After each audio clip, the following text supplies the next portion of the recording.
주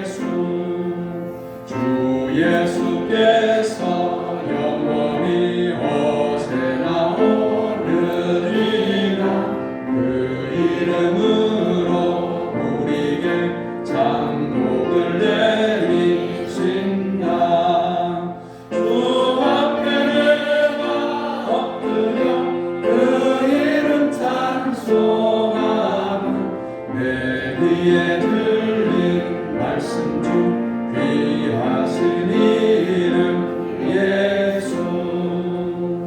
아멘.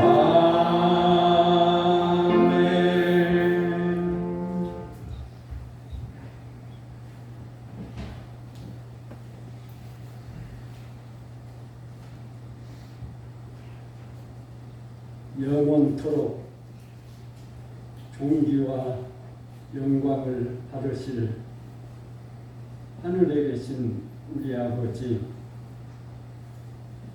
아버지의 이름을 거룩하게 하옵소서. 우리 같은 죄인들을 택하여 세워주셔서 하나님을 경외하며 예배하며 복된 삶을 살아갈 수 있도록 은혜 주심을 감사합니다. 아멘. 오늘 또 세상 날과 구별된 주님의 날, 이 거룩되고 복된 날을 우리에게 주시고 우리를 불러서 예배자로 세워주심을 감사합니다. 아멘.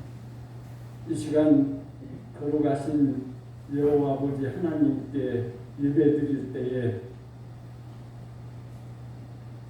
가슴을 찢는 심령으로 신령과 진정으로 예배드리는 복된 시간이 되어지게 하여 주시옵소서. 아멘. 임마누엘 하나님을 체험하는 은혜의 시간이 되게 하여 주시옵소서. 이 민족의 오랜 역사 구비구비마다 이 민족을 지켜주시고 나라를 지탱케 하시며 오늘에 이르도록 인도하여 주신 하나님 아버지, 진흙탕 싸움 속에 대통령 선거가 끝났습니다. 그러나 지역 간, 계층 간에 심지어 남녀가 나누어져서 심한 갈등과 분열의 후유증을 안고 있습니다.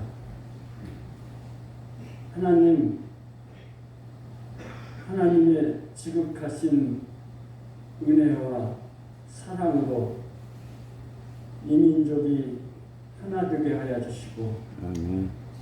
온 나라 백성들로 하여금 서로 배려하고 서로가 서로를 인정하며 이 나라가 공평하고 의로운 나라로 세워져 갈 수 있도록 은혜를 더하여 주시옵소서. 아멘. 강원도의 산불로 인해서 삶의 터전을 잃고 새카맣게 타버린 강원도 그 이재민들의 마음과 참혹한 전쟁의 포화 속에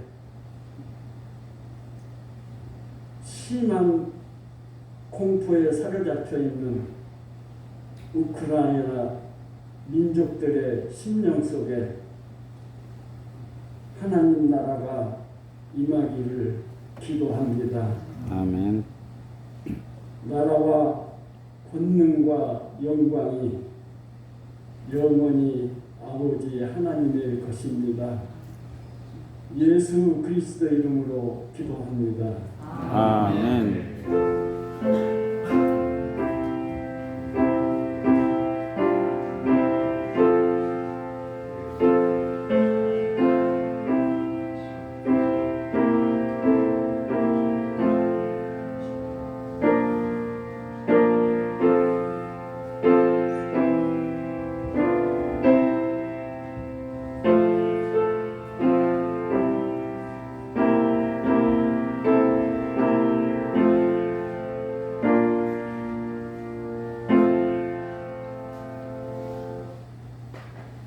믿음으로 성도들이 하나님께 드린 예물을 봉헌합니다.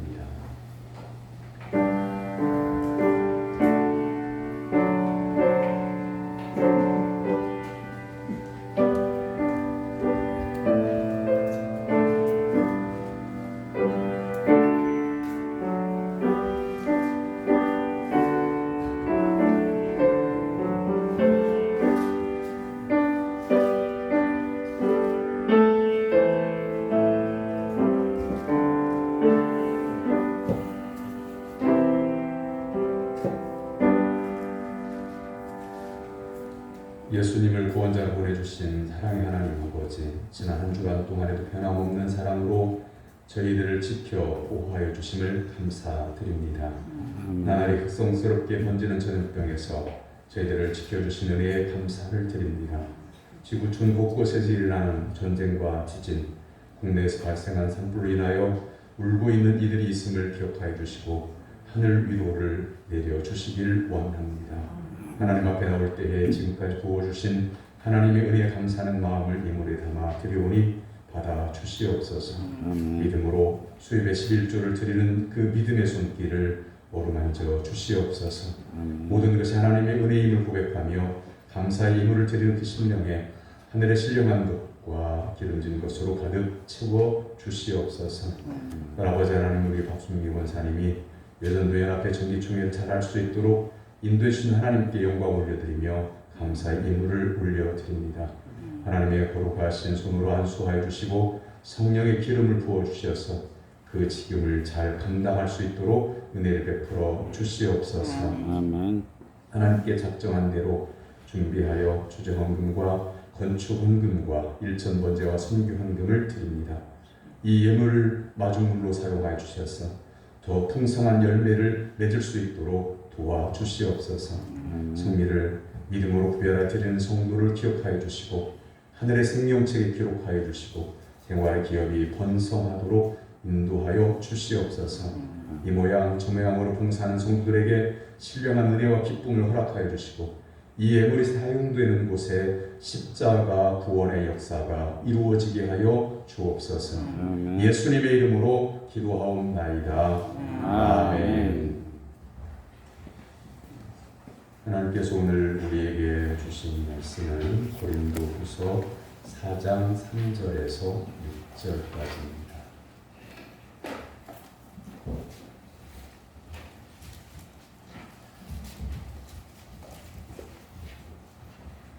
고린도후서 4장 3절에서 6절까지입니다.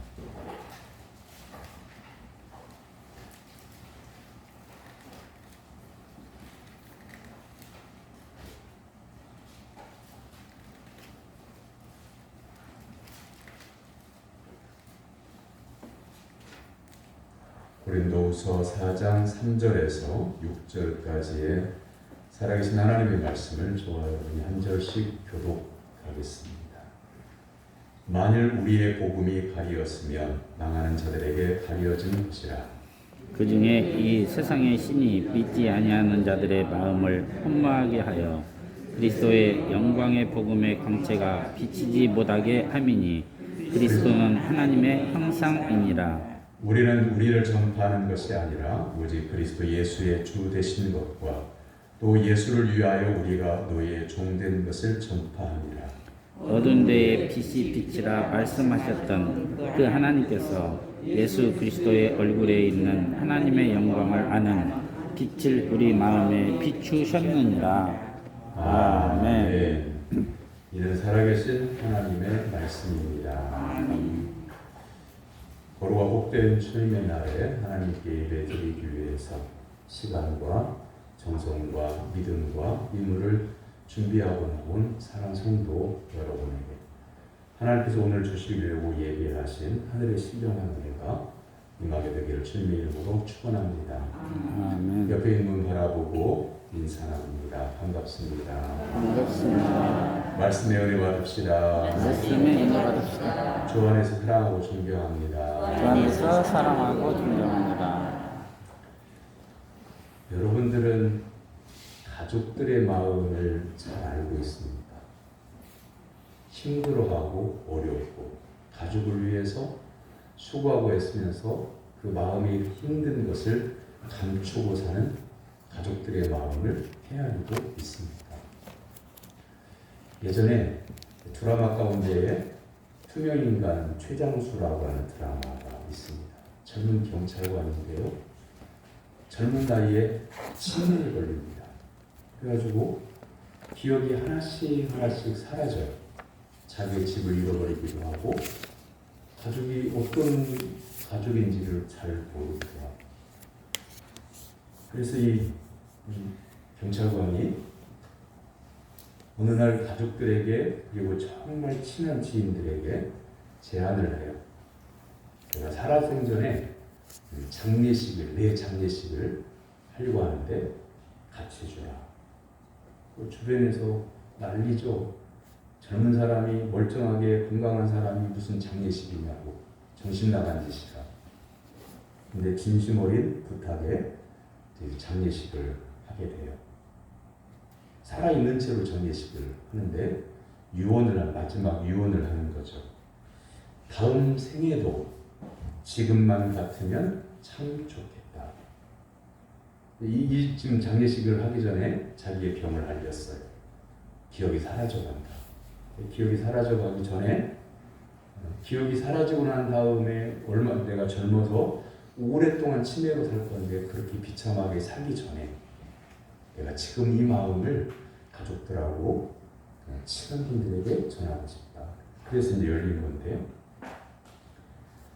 내가 다시 태어날 수 있다면 지금처럼 지금의 아내와 결혼하고 사랑하는 자녀들을 낳고 그리고 지금까지 서로 사랑하면서 우애 있게 지냈던 여러분들의 사랑을 받고 사랑을 주면서 살고 싶다. 그 드라마의 그 내용이었어요. 이 드라마를 어떤 부부가 보다가 아내가 남편에게 물었어요. 당신은 다시 태어난다면 누구랑 결혼하고 싶어? 아내가 남편에게 물은 거예요. 그 남편이 이렇게 대답했어요. 난 다시 태어나도 당신이랑 결혼할 거야. 아내가 점수를 많이 줄 알고 그렇게 답을 했는데 아내가 정색을 하면서 말해요. 왜 당신 혼자 생각만 하냐? 내 생각은 왜 안 하느냐? 이렇게 반색을 하면서 물었어요. 다시 질문합니다. 여러분은 배우자 간에 아니면 배우자가 안 계시면 부모 자식 간에 부모가 안 계시면 여러분 형제지간에 또 그마저도 아니 계신다면 우리 교회에 속한 성도들의 마음을 헤아리고 있는가?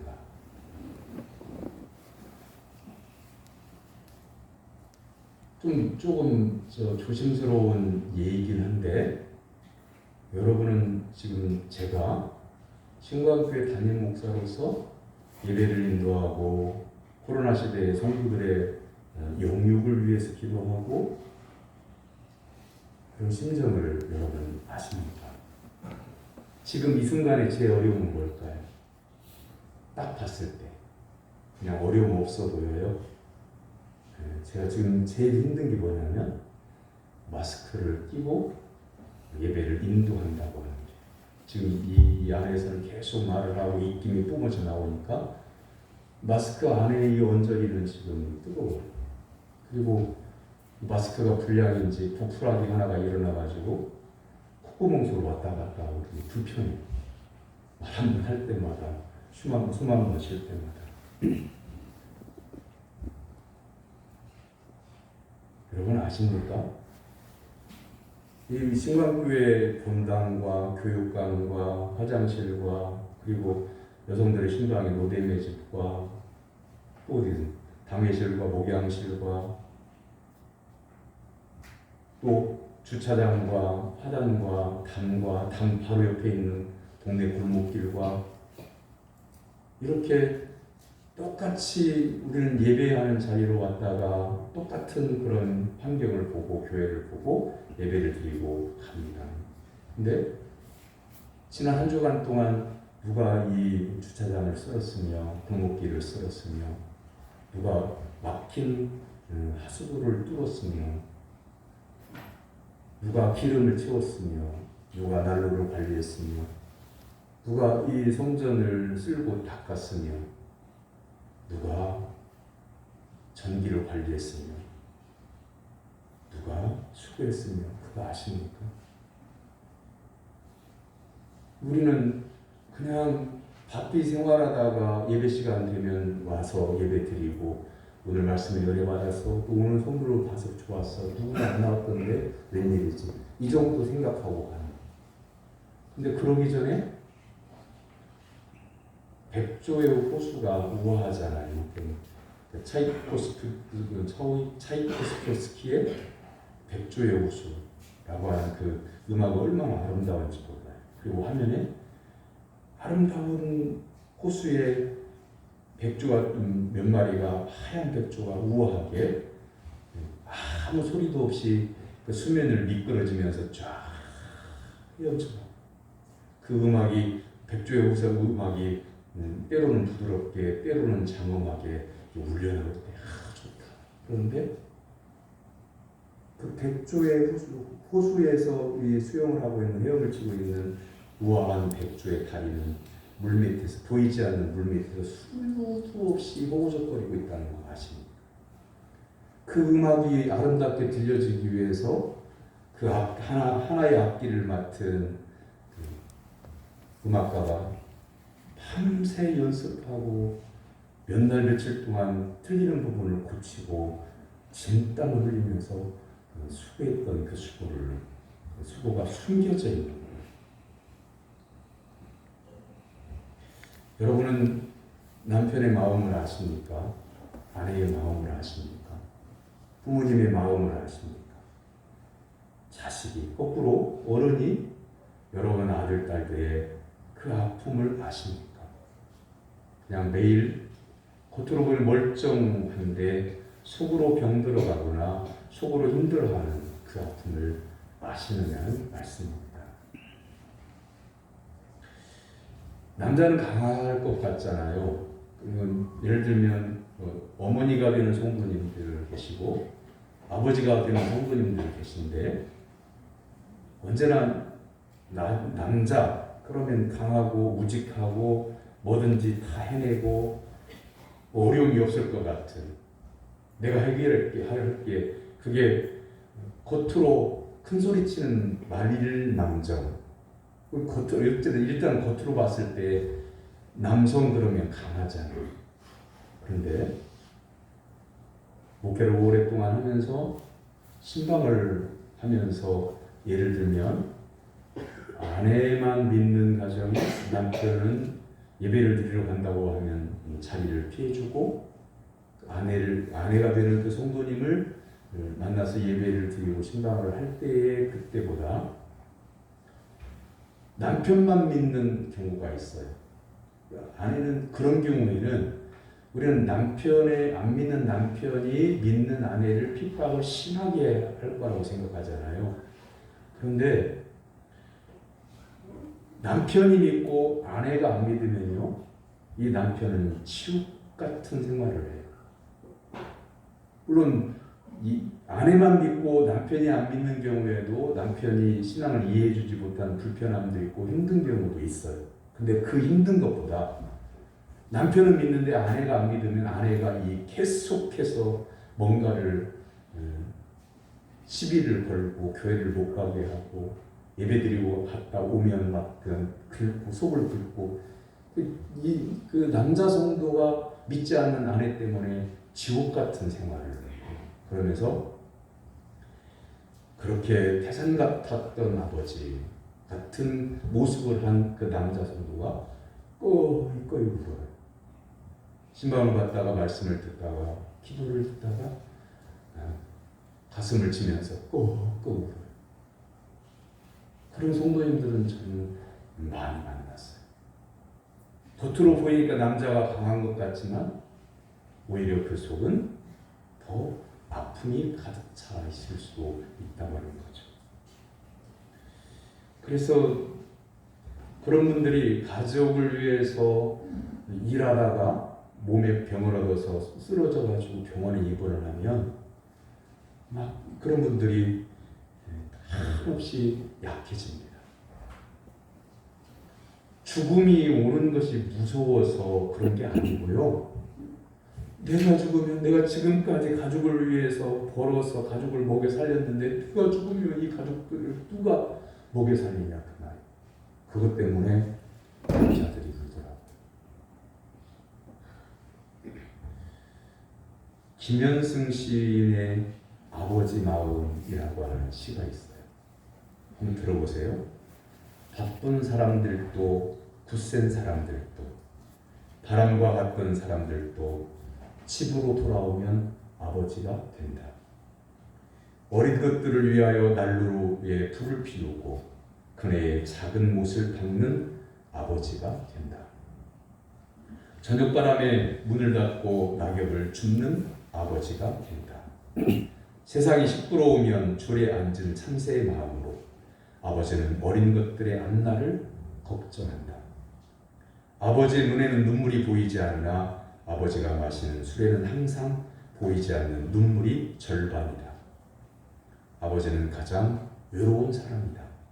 아버지는 비록 영웅이 될 수도 있지만 폭탄을 만드는 사람도, 감옥을 지키던 사람도, 술가게의 문을 닫는 사람도 집에 돌아오면 아버지가 된다.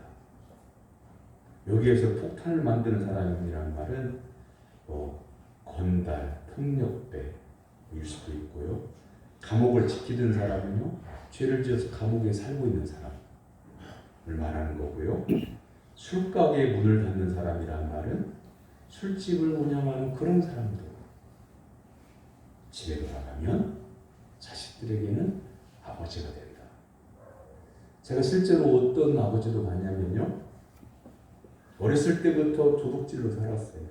직업이 도둑질이라고 하는 직업은 없죠. 도둑이라고 하는 직업은 없지만 이 사람은 도둑질하다가 감방 갔다가 나오면 도둑질하다가 감방 갔다가 나오면 이렇게 계속해서 평생을 살았는데 자식에게만은 그렇게 얘기하더라.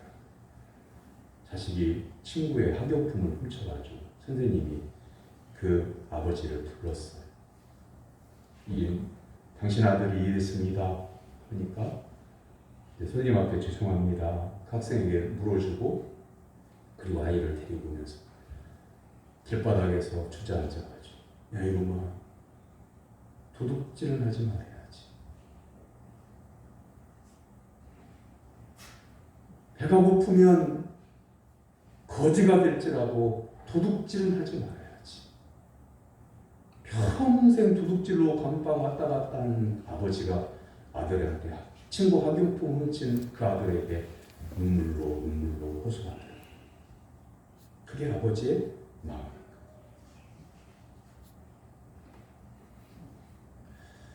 사도월 목사님은 죽을 때까지 예수님을 다메섹 도상에서 본인이 만나려고 만났던 게 아니에요. 예수님께서 사울을 불쌍히 여겨주셔서 예수 믿는 사람들을 잡으러 가는 그 길에서 사울아 사울아 하면서 만나주셔서 그 다음부터 회개하고 복음을 증거하기 시작해서 그날로부터 노마의 저 변두리 산기슭에서 칼에 목이 잘려서 순교하기까지 복음을 전하는 일에만 인생을 모든 시간을 보냈어요. 왜 그렇게 했을까요? 그건 하늘 아버지의 마음을 사도바울 목사님이 알았기 때문에. 하늘 아버지의 마음은 어떤 마음이냐? 이 세상의 모든 사람들에게 복음이 전파되고 모든 사람이 복음을 듣고 구원을 얻는 것이 하나님 아버지의 마음이라는 것을 알았어요. 그래서 죽든지 살든지 나는 주님의 것이고 내가 복음을 전하지 않으면 저주를 받을 것 같아서 부득불 어떤 상황 가운데서 나는 복음을 전파하노라 이렇게 말씀을 전했어요. 사도 바울은 복음이 전파될 때 사탄의 방해가 있다는 것을 경험합니다. 4절에서 이렇게 말합니다. 그중에 이 세상의 신이 믿지 아니하는 자들의 마음을 혼미하게 하여 그리스도의 영광의 복음의 광채가 비치지 못하게 하니 그리스도는 하나님의 형상이니라. 사도 바울은 자기 자신이 누구인지를 잘 알았어요. 예수님 만나주시기 전에는 포악자예요. 살인자예요. 누구를 죽였어요? 스데반 집사를 예수 믿는다고 하는 이유로 앞장서서 돌로 쳐 죽일 때 그 자리에 앞장서서 있었어요. 그 자신이 누군지 알아요. 예수님을 만나기 전에 어떻게 살았는지를 알아요. 그리고 예수님의 은혜로 자기가 구원받은 것은 예수님이 십자가를 쳐주셔서 목숨까지도 아낌없이 자기를 위해 주셨기 때문에 구원받았다고 하는 것을 알아요. 그리고 하나님은 누구시고 예수님은 누구시고 내가 무엇을 해야 되는지를 사도 바울 목사님은 깨달은 거예요. 그래서 5절, 6절에서 이렇게 말합니다. 우리는 우리를 전파하는 것이 아니라 오직 그리스도 예수의 주 되신 것과 또 예수를 위하여 우리가 너희의 종된 것을 전파하니 어두운 데에 빛이 빛이라 말씀하셨던 그 하나님께서 예수 그리스도의 얼굴에 있는 하나님의 영광을 아는 빛을 우리의 마음에 비추셨느니라. 무슨 얘기냐면 사도 바울 목사님이 열심히 전도를 해요. 근데 사도 바울 목사님이 하고 싶은 말을 하는 게 아니고 예수님께서 하시고 싶은 말씀을 전해주는 거예요. 전도라고 하는 말은 전할 전자에 길도자잖아요. 여기에 길도자라고 하는 것은 길을 말하는 게 아니라 진리의 말씀을 말하고요. 그리고 그 진리의 말씀의 주인이신 예수 그리스도, 구원을 받을 수 있는 그 길. 그래서 거기에서 전도라고 하는 말은 길을 가르쳐 주는 것인데 뭘 가르쳐 주는 거냐면 예수님을 믿고 구원받는 길을 가르쳐 주는 게 그게 전도예요. 여러분, 때로는 모르는 도시, 모르는 길을 가게 되면 난감해요. 주소 하나 가지고 찾아가는데 어디가 어딘지를 모르겠어요. 건물도 많고 길도 복잡하고. 그랬을 때 그곳에 있는 사람에게 길을 물었어요. 여기 찾아가려면 어떻게 해야 되죠? 그러니까 그분이 친절하게 여기서 멀지 않으니까 저를 따라오세요. 그러면서 오른쪽으로 딱 가가지고 왼쪽으로 돌면 100m 앞에 여기 있습니다. 제가 안내해드리죠. 그게 전도예요. 서울에 와서 길을 물었더니 서울 사람들이 이렇게 대답을 해요. 뭐라고 대답할까요? 서울에 가서 길 물어보신 적이 있으십니까? 주소는 서울특별시 시민인데 토박이가 아닌 거죠. 10년 전에 목포에서 이사 오고 5년 전에 부산에서 이사 오고 이런 분들이 서울에 약 90%가 그렇게 살아요. 서울 토박이, 그러니까 할아버지 할머니 때부터 서울에서 살아왔던 서울이 고향인 사람들은요 서울 시민의 1.3%라고 하는 통계가 있어요. 그래서 나날이 바뀌는 서울 거리에 와가지고 여기 어떻게 가요? 저 잘 몰라요. 서울 사람 아니에요. 이렇게 말을 해요. 10명한테 물어보면요 7명은 그렇게 대답해요. 10명에게 물어봤을 때 3명 정도만 그 길 이렇게 가면 돼요 라고 답을 하더라고요. 자, 그러면 여러분은 예수님을 믿는 천국 시민이잖아요. 여러분 주변 사람들에게, 여러분 친척들에게 어이, 천국은 어떻게 가는 거야? 물어보면 이렇게 가면 확실합니다. 예수 그리스도를 믿으면 천국 갑니다. 이렇게 말이 답이 나와야 되는데 글쎄 나도 아직 천국 안 가봐서. 그럼 교회는 왜 다녀? 그냥 다니는 거예요. 그러다 보면 천국 가겠지. 그게 길 안내를 받고자 하는, 천국에 가는 길을 안내를 받고자 하는 사람의 질문에 그렇게 답을 하면, 마치 우리가 서울 가가지고 물어봤는데 나 서울 사람 아니야, 나는 모릅니다 한 것처럼, 내가 길을 못 찾아서 진땀 흘리고 난감한 그런 상태인 것처럼 나에게 천국으로 가는 길 어떻게 하면 됩니까? 라고 했을 때 글쎄 라고 했을 때 그 분의 심정도 같은 거죠. 사도 바울 목사님은 그래서 내 이야기를 전하는 게 아니라 예수 그리스도의 복음을 전하는 것이고, 우리에게는 원래 빛이 없어서 하나님께서 광명의 빛을 우리에게 비춰주심으로 우리는 거울처럼 그걸 전달하기만 하면 된다 하는 말씀을 이 본문 가운데서 하고 있는 거예요. 흔히들 많은 성도님들이 목사가 설교를 하니까 하나님의 음성으로 들었다 이렇게 생각하고 말하기보다, 어떤 일을 얘기할 때 목사님이 말씀하셨어, 목사님 생각이 그런가 봐, 이렇게 얘기를 해요. 제가 지금까지 이 목회 여정을 오는 길에 가장 답답한 게 뭐냐면, 저 하고 싶은 말 못했어요. 성도가 뭔가를 막 얘기할 때 저도 그것에 반대해서 내 심정은 이렇고 상황은 이렇고 실제는 이겁니다, 내가 하고 싶은 말은 이겁니다, 이 마음속에 있는 답답한 마음, 감정이 상한 마음을 얘기를 못했어요. 지금 그렇다고 말은 하지만 그 속에 있는 알맹이는 얘기를 안 하는 거예요. 그래서 제가 목회의 여정이 맞춰지게 되면 그때는 말하면서 살려고, 제 심정을 말하면서 살려고. 호세아 선지자가, 하나님께서 호세아 선지자를 이스라엘이 멸망하는 때에 선지자로 선택하셔서 너는 가서 말씀을 전하라. 어떻게 말씀을 전할까요? 네 아내가 타락하고 네 세 자녀가 하나님 백성이 아니고, 그래서 회개하는 과정을 네 가정사를 통해서 보여줘라. 그래가지고 아내가 집을 나가고요, 그리고 몸을 파는 여자가 돼요. 그 아들들의 이름, 딸의 이름은 하나님의 백성이 아니다, 이렇게 이름을 지라. 그래가지고 호세아 선지자는 이스라엘 백성들에게 실물 설교를 하는 거예요. 가정이 파괴되고 이렇게 됐을 때 어떤 인생이 되어지고, 이스라엘 백성들이 그걸 호세아 선지자의 그 가정사를 보면서 우리가 하나님을 떠났기 때문에 우리도 이런 생각이 될 거다라는 걸 느끼라고 하는 거예요.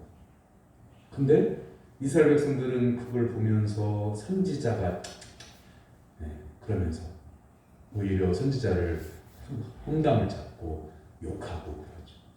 그러니까 호세아 가정은 만신창이가 되는데, 호세아도 그 하나님의 말씀대로 하기 위해서 자기 가정사가 그렇게 되어졌는데, 이스라엘 백성들이 그 모습을 보면서 오히려 호세아 선지자를 욕하니까 호세아의 가슴은 갈래갈래 찢어집니다.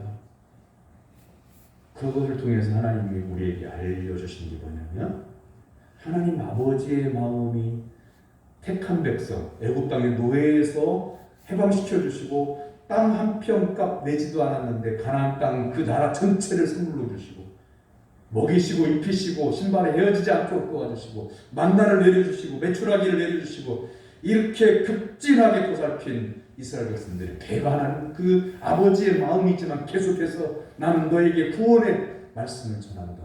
이것이 바로 호세아 선지자를 통해서 보여주시는 아버지의 마음이에요.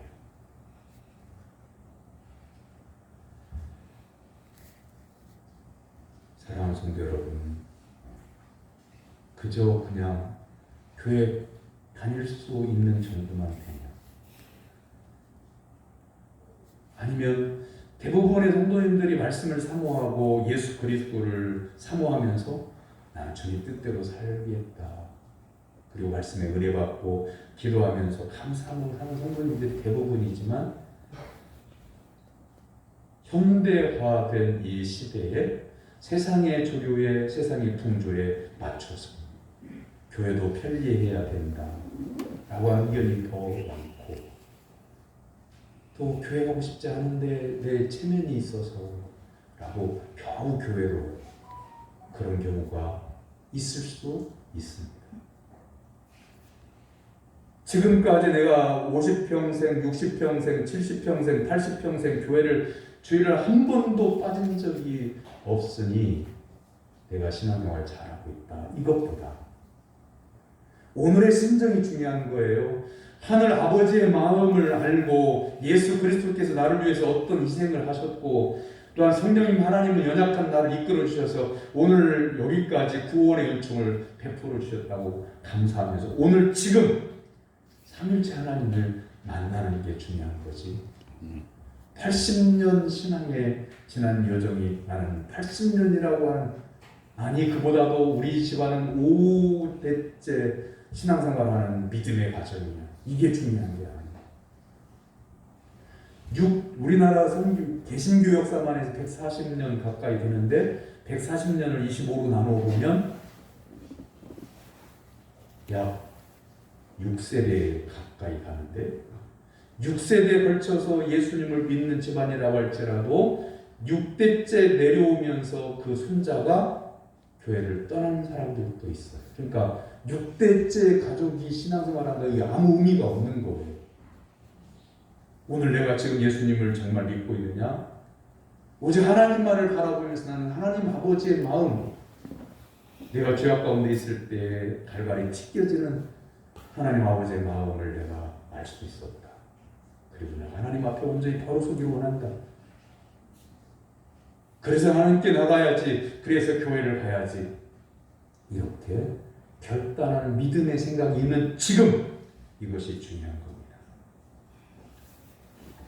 우리를 향한 뜨거운 하나님 아버지의 사랑을 기억하고, 또한 가슴이 불타는 심정으로 하나님의 복음을 전했던 사도 바울 목사님처럼, 그리고 하나님을 배반하고 말씀을 무시하고 하나님 앞에서 하나님의 성전에서 우상에게 제물을 드리며 타락했던 시대에 눈물을 흘리며 그들에게 돌아오라고 회개의 말씀을 전했던 눈물의 선지자 에레미야처럼, 전쟁이 나와가지고 이스라엘 백성들이 하나님의 심판을 당할 것이라고 하는 것을 실물 설교를 하기 위해서 3년 동안 벌거벗고 행구를 짊어지고 이스라엘 전역을 돌아다녔던 이사야 선지자처럼 하나님 아버지의 마음을 알고 우리가 살아야 되겠습니다.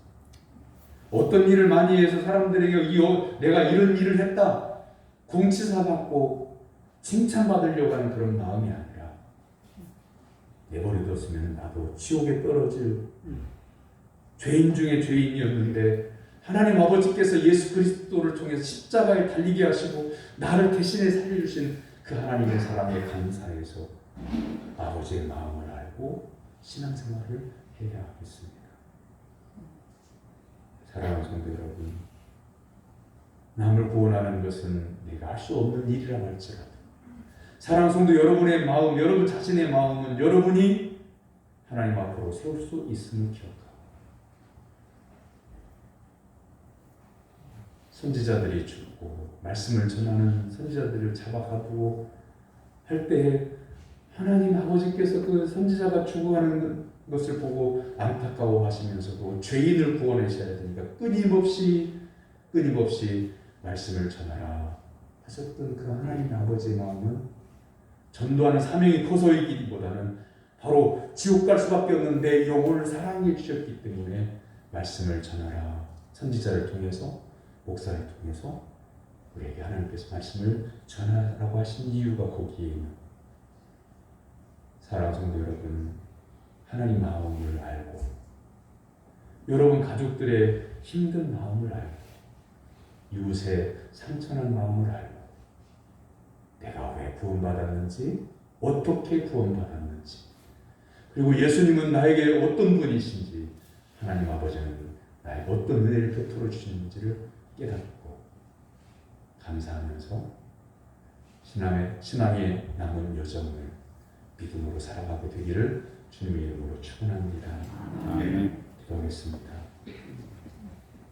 사랑의 하나님 아버지 자들은 자신이 감당해야 했던 가정의 무거운 짐, 가족들의 짐, 자녀들의 짐을 지고 신음소리도 내지 못했던 그 마음으로 하나님의 마음을 조금이라도 알게 하옵소서. 아멘. 어머니인 성도님들은 업장이 무너지는 심정으로 울음을 삼켜야 했던 그 마음으로 주님의 마음을 조금이라도 알게 하옵소서. 예수님의 이름으로 기도하옵나이다. 아멘.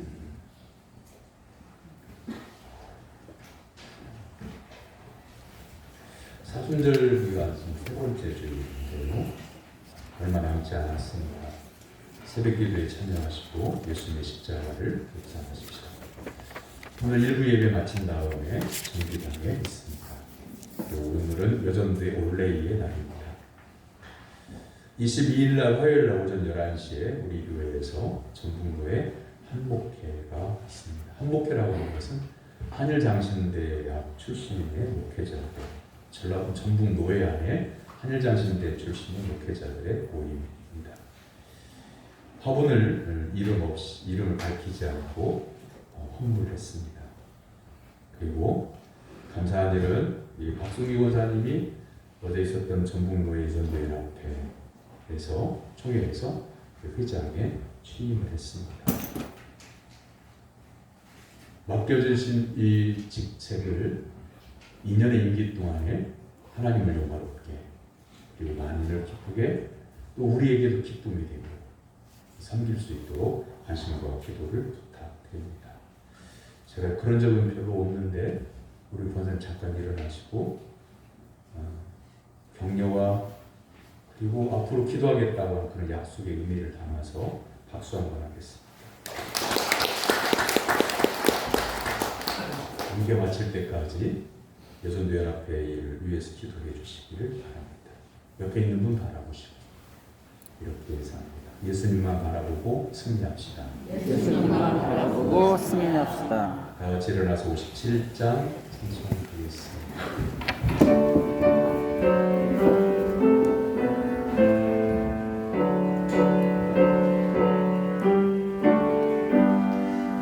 오늘 주신 말씀에 새힘 얻어서 세상으로 나가서 살아갈 때에 나 혼자 힘으로 늘 부족하오니 주여 나를 도우사 승리하게 하소서.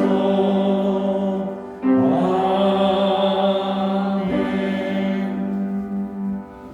하나님의 사랑과 은혜로 구원받은 사랑하는 성도 여러분, 삶의 현장에 나가서 참된 성도로 살 것을 주님의 이름으로 위탁합니다.